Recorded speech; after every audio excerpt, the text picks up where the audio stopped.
Mars 1961, le premier péage français est inauguré. À l'époque, il est dit que ce système est provisoire, qu'il disparaîtra lorsque l'amortissement de l'autoroute sera assuré.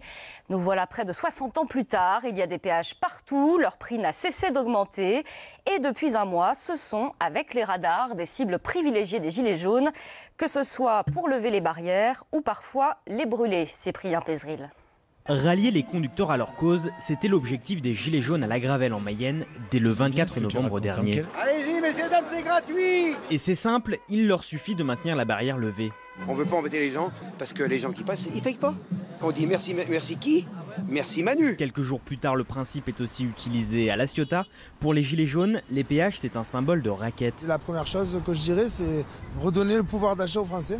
Baisser toutes les taxes et les charges, on en paye trop. On ne vit plus, on survit. Sur tout le pays, ce sont 250 infrastructures autoroutières qui ont déjà été touchées. Mais parfois, la méthode n'est plus pacifiste, comme lundi soir dans le Var, où un péage a été incendié. À Bandol, il n'y a plus de péage. Vous n'aurez plus jamais à payer le péage de Bandol. Une situation que déplore Benoît Le Thuin, chef de district Provence de Vinci Autoroute. Ça fait encore une fois un site saccagé, vandalisé. Ma priorité, c'est de remettre en état la circulation le plus rapidement possible pour recréer le moins de gêne possible. Depuis le début du mouvement, Vinci estime les pertes dues à ces dégradations et au passage non payé des véhicules à plusieurs dizaines de millions d'euros. Et face aux critiques, Vinci a finalement renoncé à réclamer l'argent dû par les automobilistes qui ont pu passer sans payer.